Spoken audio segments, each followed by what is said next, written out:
আসসালামু আলাইকুম, আশা করি সবাই ভালো আছেন। এটা হচ্ছে এক্সিও গাড়ি, এটা হচ্ছে 2009 মডেলের গাড়ি এবং এই গাড়িটাতে সিবিটি গিয়ারবক্স প্রবলেম ছিল এবং গিয়ারবক্সের পাশাপাশি ইঞ্জিনও বেশ কিছু প্রবলেম ছিল।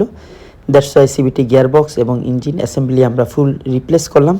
আফটার দ্যাট আমরা রিকন্ডিশন ইঞ্জিন এবং গিয়ারবক্স এই গাড়িতে ইনস্টলেশন করলাম আলহামদুলিল্লাহ, এবং ফাইনালি আমরা এখন সিবিটি গিয়ার ক্যালিব্রেশন করব। দ্যাটস ওয়াই আমরা স্ক্যানার কানেক্ট করলাম এবং স্ক্যানার কানেক্ট করে আমরা ফুল গাড়ি ডায়াগনোসিস করতেছি। দেখুন,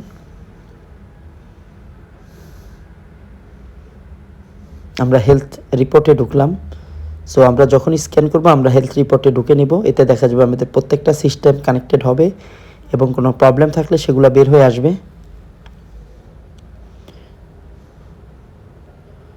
scanning is ongoing.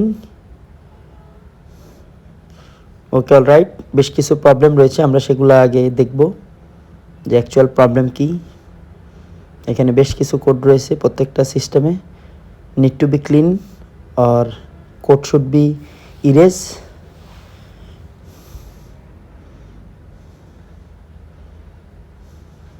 Okay,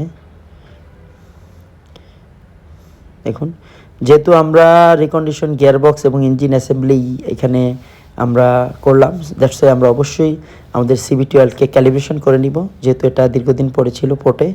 after that এটা আমরা আনলাম, ইম্পোর্ট করলাম, এখন আমরা ক্যালিব্রেশন করব। ফার্স্টে আমরা রিসেট মেমোরি করতেছি। দেখুন, সিভিটি গিয়ারবক্স আমরা ক্যালিব্রেশনের 4টা স্টেপ। প্রথম স্টেপ হচ্ছে reset memory. Engine switch should be off and on. Okay,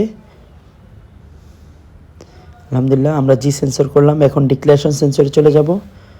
switch should be on, off, on. Okay, done.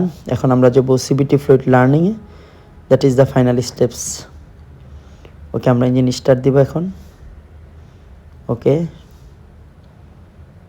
Calibration is ongoing.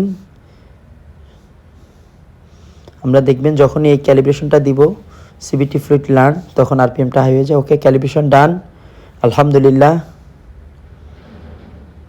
This is the final steps and which already done আলহামদুলিল্লাহ।